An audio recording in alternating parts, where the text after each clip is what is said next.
Tere tulemast tänasesse mõttemuskli treeningsaali ehk Mindset Fitness podcasti. Mina olen endiselt Kerdu Lenear, saatejuht, endine profikorvpallur, täna 2 noore sportlase ema ning Mindset Fitness asutaja. Igal nädalal toon sinuni inspireerivaid ja praktilisi saateid, et sina saaksid mõista, kuidas mõttemuskli treenimine aitab sinul jõuda kiiremini kaugemale. Minu tänane abitreener on laskesuusataja, kelle jaoks on kõige suurem kirg inspireerida just noori sportlasi. Ta on osalenud nii olümpiamängudel, maailmameistrivõistlustel ning just hiljuti sai temast Euroopa Olümpiakomiteede sportlaskomisjoni asejuht. Tere tulemast, Johanna Talihärm! Ja sa liitud ju praegu Rootsist üldse. Jah, me oleme praegu Põhja-Rootsis treeninglaagris ja see noorte inspireerimine on väga teemaks, sest et ma olen just siin noortega laagris ja tulingi just nendega koos, just olime tiirus, et mul on täna vaba päev, aga siis käisin neid natuke aitamas. Väga mõnus. Just enne, kui me siin salvestama hakkasime, rääkisime sellest, et sul on nii ilus jõuluilm seal. Kui mind vaatad nüüd YouTube'is, siis sa näed sealt aknast natukene, et minul siin vaatab vastu hetkel veel asfalt. Nii et igal juhul väga kihvt, et sa võtad selle aja ja tuled räägid ka Mindset Fitness, siis lähemalt juba sellest, et mitte ainult siis oma suurepärastest sportlikest saavutustest, sest et nagu mul ka eelnevad külalised on jutuks tulnud, siis sellest on palju räägitud, aga me just keskendumegi sellele, et kuidas sa oma mõttemusklit treenides oled nendeni jõudnud. Nii et kas sa oled valmis tänaseks trenniks? Olen valmis. Olgugi, et mul on vaba päev, aga mõttemusklit võib ikka treenida. Väga lahe. Aga sinu soojendusküsimus, ma ei tea, kas sa oled kuulnud teisi saateid, aga on traditsiooniliselt see, et kui sa kujutaksid ette ühte inimest kogu maailmas, kelle kõrval sa näiteks tund aega peaksid lennukis veetma, teadaolevalt, eks ju, seal siis ei ole midagi muud teha, kui pead ainult rääkima või leidma mingi tegevuse. Ehk siis, kes oleks see inimene, kelle kõrval sa tahaksid ise tund aega istuda ja temaga vestelda ükskõik millest? Väga raske küsimus. Ma ei suuda valida, aga esimene, kes mul niimoodi pähe torkas, oli Kamala Harris. Sa võid selgitada, miks just selline esimene valik? Ma arvan, et sellepärast, et ma vaatasin hommikul ühte videot temast. Aga just sellest, et ta on selline naisliider, et ma arvan, et mind väga inspireerivad sellised tugevad naisliidrid ja temaga oleks kindlasti väga põnev rääkida. Aga kindlasti on ka väga palju põnevaid teisi inimesi, kes kindlasti on metsikult toredad vestluspartnerid, aga lihtsalt tema nimi tuli mulle esimesena pähe. Just, see ongi selline väike, miks ma nimetan soojendusküsimus just sellepärast, et see panebki sul nii-öelda aju tööle, et see mõte, mis esimesena tuleb tavaliselt, eks see ongi tegelikult see kõik õigem. Eks see kipub nii olema. Just. Aga Johanna, räägi pisut siiski enne veel, kui me hakkame mõttemuskli treenimisest rääkima, et kui sa nüüd mõtled ajast tagasi ja kui sa veel olid selline, ma ei tea, kas sa 13-aastaselt või kui vanalt sa suusatamiseni jõudsid? 13-aastaselt läksin esimest korda trenni täpselt. Just, no mul poeg on hetkel 13. Et millal sul tekkis selline suur unistus ja need nii-öelda see suur unistus, et sa tahad nii kaugele jõuda, kus sa tänaseks oled jõudnud? Kui ma 13-aastaselt trenni läksin, ma isegi ei mõelnud, et ma hakkan tippsportlaseks või nagu see ei olnud isegi see, miks ma trenni läksin. Ma tahtsin lihtsalt mingisuguses trennis käia peale kooli. Ja sealt lihtsalt see vaikselt arenes niimoodi välja, et 13 on päris hilja, et enamasti ikkagi alustatakse umbes 1. klassis suusatamisega. Et ma olin teistest kõvasti maas, teised juba minu vanused olid juba väga heal tasemel, ma alles õppisin suusatama. Aga siis vaikselt asjad arenesid ja sealt läksid asjad nagu metsikult kiiresti, kuna ma pidin nii-öelda järgi jõudma ja siis 15-aastaselt võtsin esimest korda laskesuusapüssi kätte ja siis 18-aastaselt tegin esimese maailmakarika stardi täiskasvanute seas. Et eks sinna vahele jäi nagu palju mingid juunioride, noorte ja kõvasti tööd, aga nagu ma ei mäleta sellist hetke, kus ma oleks niimoodi nagu metsikult unistanud, et ma nüüd tahan, ma ei tea, olümpiale saada või midagi sellist, et ma ei mäleta selliseid asju.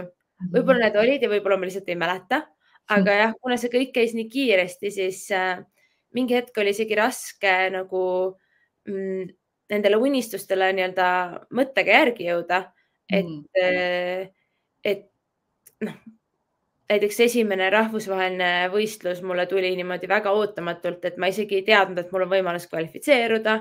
Ja siis, kui mulle seda treener ütles, ma isegi ei oodanud seda või nagu ma isegi ei mõelnud sellest, see ei olnud mul kunagi nagu eesmärk. Lihtsalt, kui ma võistlesin Eesti võistlustel, siis need olid katsevõistluseks, mida ma siis isegi ei teadnud. Et noh, jah, see kõik tuli hästi nagu kuidagi mingil määral nagu loomulikult, mingil määral siis nagu hästi kiiresti. Võib-olla see oligi hea, et sa ei teadnud, et siis sa ei osanud endal veel neid pingeid pähe kruttida, eks ju? Ja, võib-olla tõesti, kuigi mulle pigem just pingel võistlemine väga sobib. Et ma olen teinud oma parimad tulemused just tiitlivõistlustel või siis just sellises kõige suuremas pingeolukorras, et mulle see pigem sobib. Siis ongi hea nii-öelda üleminek kohe sellele samale mõttemuskli treenimisele, et kui sa 18-aastaselt siis esimest korda sellisel täiskasvanute klassis suurvõistlusel osalesid, siis millal sul tekkis arusaam, et sul ei piisa ainult füüsilisest treenimisest, vaid sul on vaja ka lisaks hakata siis ennast mentaalselt tugevdama, et sellele pingele, nagu sa ise ütlesid, tegelikult sa täna nüüd nii-öelda naudid seda pinget mõnes mõttes, et see aitab sul just paremaid tulemusi saavutada. Et kas see on alati olnud nii või millal sa said aru, et sul on vaja seda hakata eraldi treenima? Üsna noorelt, et eks see ikka, kas käis keegi rääkimas ja siis ma mäletan, et mulle ema ka kuidagi suunas mind spordipsühholoogi juurde. Ma ei mäleta, kus see nii-öelda alguse sai, aga noh, ikka käiakse noortele rääkimas ja kuidagi sealt kaudu see nagu tuli kuidagi, kuna see oli nii ammu, siis ma täpselt ei mäleta.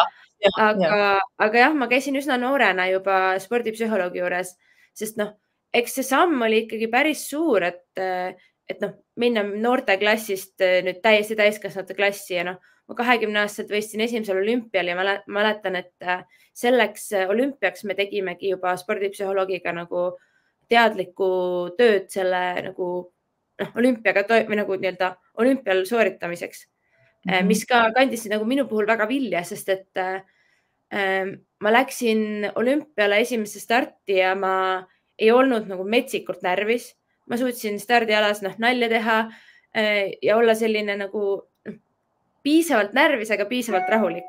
Et noh, selline täiesti apaatne olla ei ole just ka eriti hea enne võistlust. Aga just, et ma ei olnud nagu see närvisolek ei halvanud mind. Ja ma tegingi oma ühe elu parima võistluse oma esimesel olümpiastardil, et ma täiesti olen veendunud, et see mentaalne treening aitas sellele väga-väga palju kaasa. Ja noh, just tänu sellele, et ma tegin selle protsessi läbi ja siis nagu nägin, et see aitab mind. Ma peale seda hakkasin nagu edasi tegelema sellega ja nagu tundsin, et okei, see on asi, mis päriselt aitab, et see on vajalik. Ja sa väga hästi tegelikult kirjeldasidki seda, et sa olidki siis nii-öelda läbi selle protsessi siis tegelikult treeninud endal sellist optimaalset võistlusärevust, eks ju, et see peabki olema, nagu sa just ise ütlesid ka, selline paras, et ta ei ole nagu liiga, et see ei ole liiga ärevuses ja samas, et ei ole ka nagu liiga selline hajevil, eks ju, et see on kindlasti üks väga tähtis oskus. Aga kas sa võiksid jagada mõnda sellist praktilist näidet mõnest tehnikast, mis on sulle edu toonud ja mis sa nii-öelda tunned, et tõepoolest on nii-öelda selline game changer olnud sinu jaoks? Selle sama võistlusärevuse juurde tagasi minnes ongi võib-olla see, et tuleb ennast tundma õppida ja siis hinnata, et kus sa parasjagu oled selles nii-öelda ärevuse skaalas, oletame, et 1 on täiesti rahulik ja 10 on väga-väga ärevil.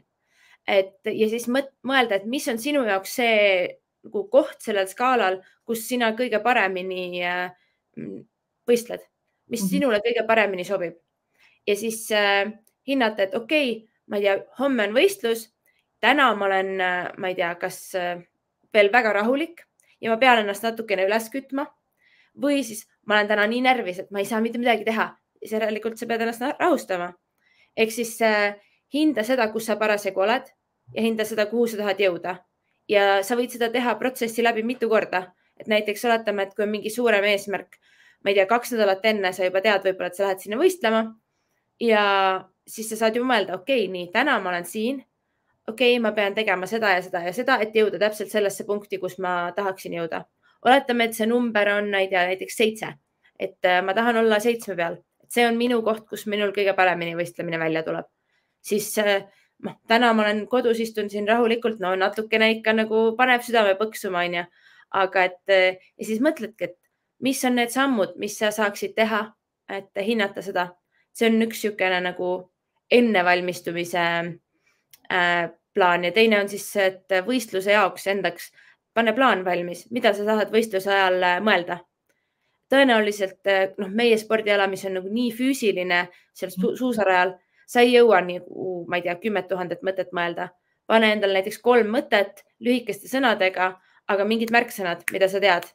Lühikesed, positiivsed ja midagi, mis on sinu jaoks tähenduslik, mida sa oled juba varem teinud. Midagi, see ei pea olema mingisugune uus ja ma ei tea, täiesti, ma ei tea, imeasi. Ütle midagi väga, väga lihtsat. Ma ei tea, kas või keskendu. Mingisugune selline märksõna, mis on väga lihtne ja tuttav, aga sa tead täpselt, mida see tähendab. Sa tead täpselt, millele sa pead keskenduma. Ja mõtle endale välja, et näiteks ma olen pannud nii-öelda raja mõttes läbi sõitnud ja paned endale, ma ei tea, iga mingisuguse, ma ei tea, kas tõusu otsa või laskumise peale või kuhu iganes paned endale nii-öelda need märksõnad paika mõttes. Asetad need sinna rajale. Et täpselt nii. Nüüd tuleb suur tõus, viimane tõus, nüüd kõik välja, midagi sellist. Laskumise peal näiteks võib-olla on keeruline tehniline laskumine. Siis ütled, et nii, nüüd siin astud hästi tihedalt, hoia madal asend, midagi sellist, mis nagu, kui sa tead, mis on sinu jaoks võtmekohad seal rajal, pane endale sinna mingi märksõna ja siis tee need läbi. Et selline võib-olla, sellised on paar asja, mida ma tooks välja, mida on üsna lihtne teha algajale. Ja ma arvan, et need on väga head mõtted, et just aitäh, et sa neid niimoodi praktiliselt ka edasi andsid, et just nende näidete näol, sest et tõepoolest sa rääkisidki nagu sellisest 2 osast, et üks ongi see ettevalmistus, eks ju, ja seda ettevalmistust tegelikult ongi hea ja peakski igaüks eelnevalt praktiseerima, et leida just nagu sa ütlesid ka, eks ju, enda jaoks see sobib, et sa võidki nii-öelda seda siis natukene enne enda jaoks analüüsida, et näha, kuidas see näiteks mõjub sulle, et okei, et täna, eks ju, ma tundsin ennast siis nagu selliselt, eks ju, nagu sa ütlesid, täna olin 7, on ju, aga tegelikult ma peaksin, eks ju, olema võib-olla 9, et mis oleks need tegevused, mis ma näiteks järgmine kord saan teha, et oma energiat üles, eks ju, tõsta. Ja kui sa need tegevused siis üles kirjutad, siis sa saadki hakata jälgima tegelikult, et mis on need tegevused, mis siis sulle andsid selle tulemuse, eks ju. Et see nagu on hästi ja nipp ja loomulikult see sisekõne, et need lühikesed fraasid, lühikesed märksõnad. Mina siis endise korvpallurina, et nagu hästi huvitav on sinuga seda vestlust just siin praegu nii-öelda põrgatada, et ma tegelikult mõtlesin kohe kaasa, et kuidas siis seda nagu korvpalli kontekstis, eks ju, rakendada ja tegelikult sama keskendumine, see on tegelikult minu meelest hästi universaalne, sest et ütleme, kui siis näiteks korvpallis sa eksid, siis mis tavaliselt me teeme, ongi see, et sa hakkad nii-öelda kerima seda olukorda, kus sa eksisid, on ju. Ja siis sa tõmbadki selle endaga kaasa ja siis see liigub edasi kogu ülejäänud mängu. Aga kui sa sellel hetkel tõesti ütledki endale stopp, keskendu, eks ju, et siis sa nagu tegelikult ja täpselt, et kui sa oled endale selle sõna keskendu lahti mõelnud, et millel sa keskendud järgmisele rünnakule, järgmisele kaitseolukorrale, et siis just nagu läbi sellise sisekõne on tegelikult väga hea viis kõike seda, neid pingeid ka siis nendega paremini toime tulla. Ja ma ütleks, et see keskendu või ükskõik seesama nagu meetod, kus sa paned endale mingisugused märksõnad, mis sind nii-öelda tagasi toovad, see aitab ka, oletame, et sul on mingisugune suur esitlus vaja teha või mingisugune ükskõik mis olukord tavaelus, kus sul on vaja olla nüüd nii kohal, siis see aitab ka pärast, et kui sa oled harjunud sellega, kui sa oled seda juba varem praktiseerinud, et siis see aitab ka ükskõik mis muus olukorras elus. Just see tegelikult oli ka üks küsimus, mis ma tahtsingi sinult küsida, et kui sa nüüd oled spordivaldkonnas hästi teadlikult ennast treeninud, et mis on just need paralleelsed kohad siis ütleme elus peale sporti siis või spordiväliselt, kus sa oled veel näinud, et sul on tegelikult kasuks tulnud siis see, et sa oled õppinud ennast mentaalselt tugevdama ja treenima? No ma arvan, et ongi võib-olla selline pingeolukordadega toimetulemine, et loomulikult igal inimesel mingi hetk kasvavad pinged üle pea ja see on loomulik ja ma ei ole kindlasti mingisugune ideaalne inimene, aga et mõtestada endale need asjad lahti, olla harjunud neid asju analüüsima ja võib-olla mõistma paremini, mis sul, ma ei tea, tunded teevad, mis toimub, ja ei laskma endale just neid asju tunda, et see on ka kindlasti suur asi. Et jah, võib-olla just see nagu tavaolukorras kõige praktilisem on see pingega toimetulek, ma arvan, nagu spordist nagu üle võtta. Aga kindlasti on ka muid asju. Aga räägime natukene ka Eestist väljaspoole mõeldes, et meil on selles mõttes natukene sarnane minevik, et me oleme mõlemad USA-s ülikoolis käinud ja selles mõttes oleme nagu ka elanud siis seda ülikooli spordielu. Et just räägime jälle sellest samast mentaalse poole pealt, et kuidas seal sinu arvates oli, et kui palju seal rõhku pöörati siis nagu ka tiimi poolt, ütleme just sellisele mentaalsele treeningule ja kas sa sealt ka enda jaoks midagi sellist huvitavat siis üles korjasid? Ma ei ütleks, et meil tiimi poolt väga palju seda oli, aga mis meil ülikoolist tuli, meil pandi rõhku hästi palju sellele, et kuidas sa saad oma spordis omandatud oskusi pärast tavaelus ära kasutada enda kasuks, et mis on need oskused, mis on sportlastel, mida nad saavad pärast näiteks, ma ei tea, tööotsingutel kasutada, et just sellised asjad võib-olla ma tooksin välja, et selline eesmärgile pühendumine, oskus endast kõik anda ka väga-väga-väga raskel hetkel. Et on mingid sellised asjad, millest me võib-olla Eestis ei ole nii palju rääkinud, et mis on sellise spordimaastiku või nagu väga edukate sportlaste sarnasused.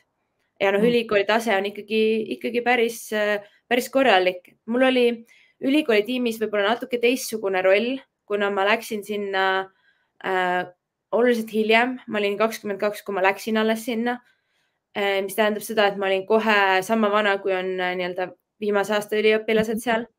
Ja ma olin 3 aastat seal tiimis. Ehk siis ma olin nagu kohe kõige vanem. Ja ma olin juba olümpial käinud, eks mul oli nagu kohe juba väga palju kogemusi.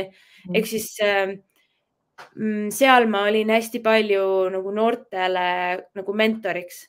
Et olgugi, et ma ei olnud nagu nii-öelda otseselt või ametlikult seda, aga seal USA-s on ju ka tiimikultuur on hästi selline tugev, et sa toetad üksteist ja sihuke pigem nagu mitte nii formaalselt, vaid nagu igapäevaelus, et ma ei tea, kui kellelgi oli midagi raske, siis märkad, räägid, et pigem jah, selline kogemus oli mul sealt just, et ja seal võib-olla õppisin nagu ennast paremini tundma, et sa lähed ikkagi täiesti teise kultuuri, täiesti teise kogemusse, ja kõik sinu nii-öelda vaated või asjad on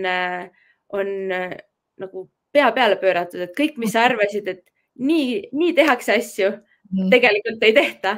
Ja siis saad aru, et ei ole nii, et see on õige viis, kuidas asju teha, vaid okei, see on see viis, kuidas ma olen harjunud ja see on teistmoodi. Ei ole nii, et on õige ja vale, kuigi automaatselt tuleb see, et see, kuidas mina olen harjunud tegema, see on õige. See, kuidas teised teevad, on täiesti vale. Kuigi lõpuks näed, et tegelikult ju terve elu nad on niimoodi elanud, kõik teevad niimoodi ju, siis ta ei ole vale ju, ta on siis lihtsalt teistmoodi. Et selliseid asju sellisest USA kogemusest.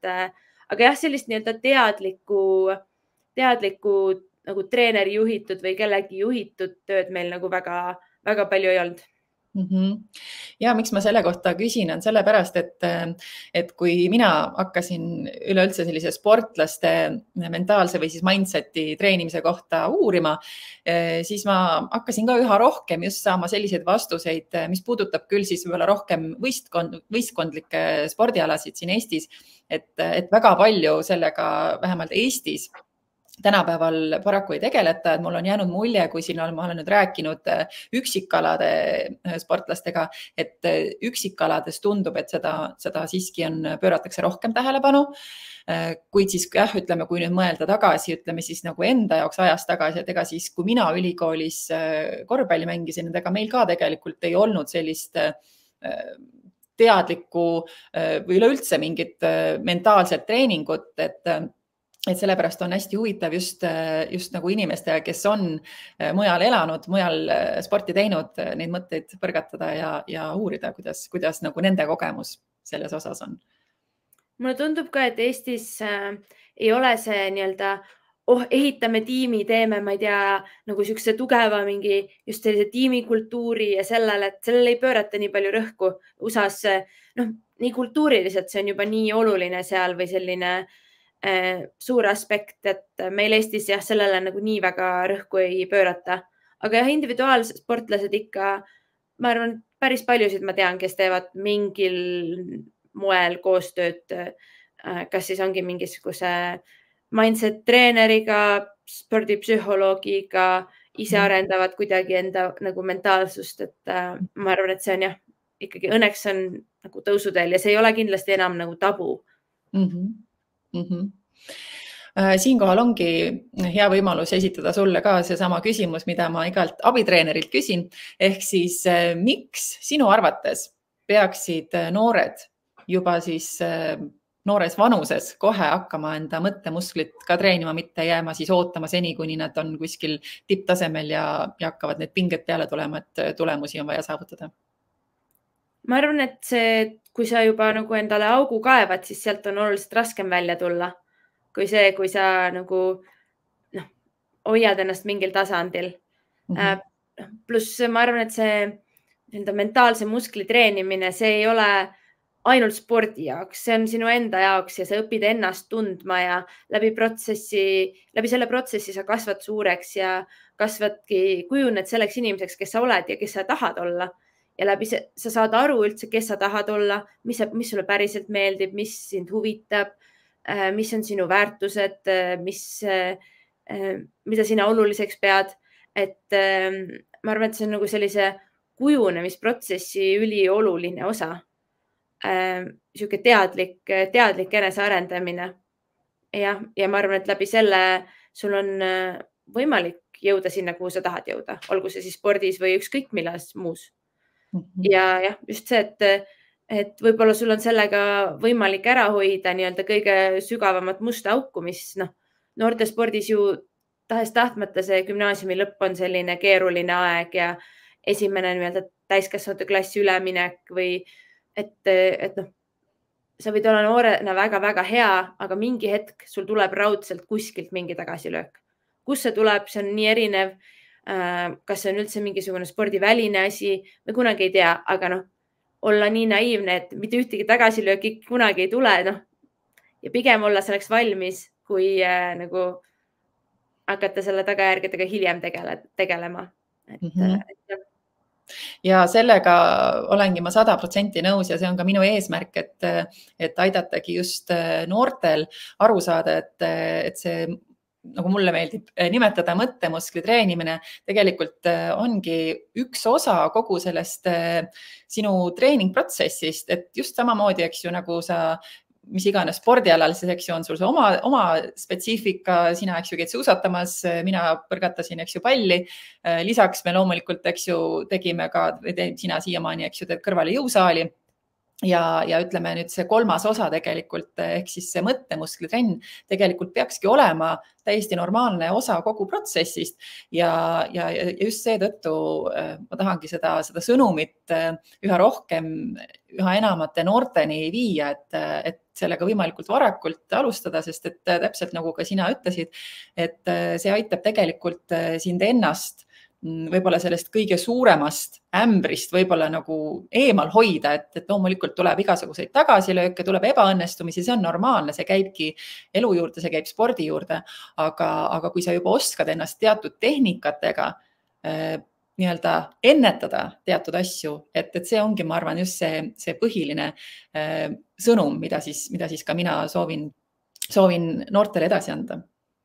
Ja meil õnneks meie spordialal, kus on laskmine sees, laskmine on nii mentaalne ja õnneks just laskesuusa noored saavad üsna varakult sellest aru, et sellest, kuidas sa mõtled, oleneb väga palju, mis sul seal tiirus välja tuleb.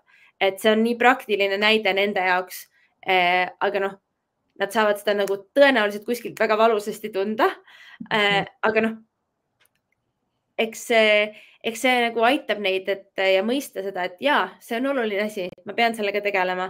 Et ja lõppude lõpuks pinge spordis, see on igal alal, et nagu mingisugune pinge all sooritamine, et ma arvan, et iga noor saab seda tunda ja et nagu selle pinge all just teha oma parimad tulemused ja seda oskust arendada, see on nagu ülimalt väärt oskus. Jaa, täiesti nõus.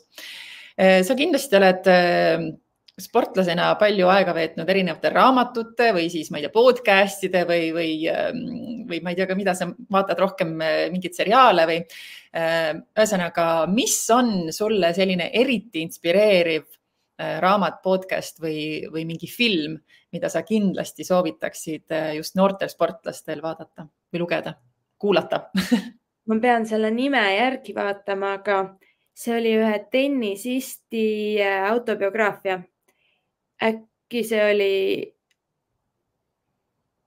ma ei julge seda nime öelda.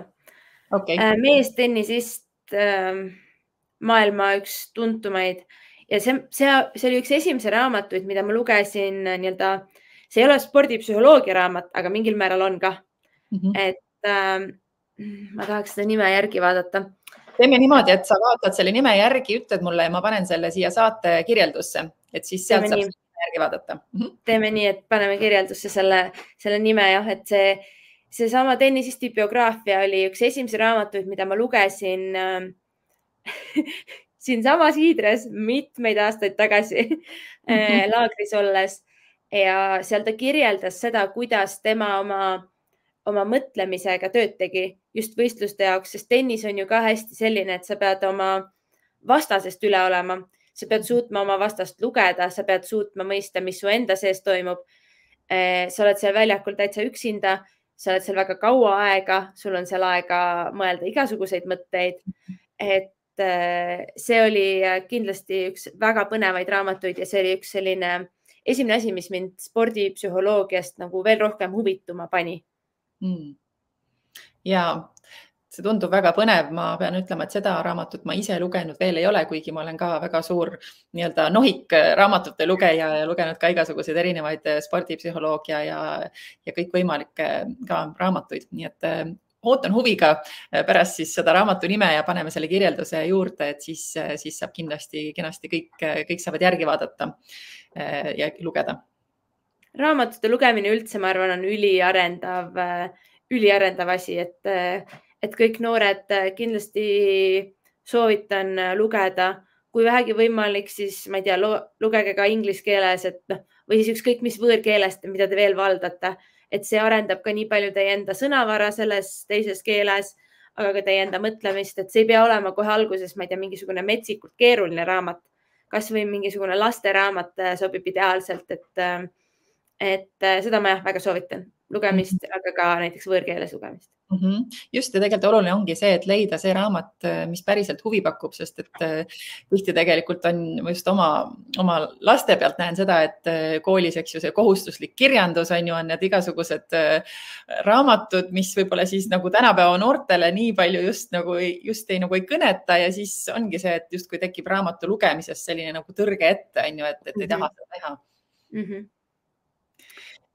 Nii et, aga mul on sulle veel üks küsimus ja siis saamegi tänase trenni joone alla tõmmata tänasele trennile. Ehk siis see on ka mul kõikidele treeneritele olnud üks sama ja sinu käest küsiksin seda, et kui sa mõtled nüüd ajast tagasi ja kas sa siis mõtled ennast 13-aastaseks, kui sa just alustasid laskesuusatamisega või võtame siis näiteks 18, kui sa jõudsid esimest korda täiskasvanute klassi suurvõistlusele. Ehk siis, mida sa ütleksid täna sellele noorele Johannale, teades kõike seda, mida sa tänaseks tead ja arvestades kõiki neid kogemusi ja oma mindseti treenimise võimalusi, mis oleks üks asi, mida sa tahaksid, et ta teaks, et sa talle täna edasi annaksid? Ma olen siin palju mõelnud ja noorena tundub absoluutselt iga võistlus. Võt see on nüüd see kõige olulisem asi. Olgu see siis, ma ei tea, Eesti meistrivõistlused või sinu esimene rahvusvaheline võistlus, mis iganes. Tol hetkel see tundub nagu maailma lõpp. Kas see või kõik või mitte midagi. Tegelikult see päris nii ei ole, et elu läheb igal juhul edasi. Tuleb 10 uut võimalust ja kindlasti kõik läheb nii, nagu ta peab minema.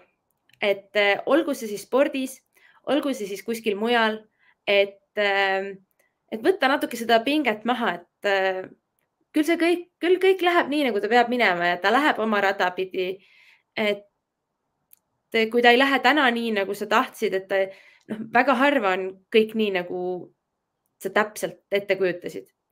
Et sellist natuke seda pinget maha tõmmata, et see homne võistlus, ma ei tea, kui midagi juhtub, siis lihtsalt hoia endas seda head suhtumist, pinguta edasi, küll tulevad uued võimalused. Väga hästi. Suur aitäh sulle, ma arvan, et see on väga mõnus selline lõpunoot tänasesse trenni. Nii et suur aitäh sulle, Johanna. Loodan, et saad nüüd minna ja natuke puhata täna, nautida oma vaba päeva ja siis juba seda mõnusat ilma, nagu sul sealt aknast paistab. Ja suur aitäh sulle, armas kuulaja, vaataja ning järgmise mõttemuskli treenimiseni juba järgmisel nädalal. Aitäh minu poolt ka. Tšau. Tšau.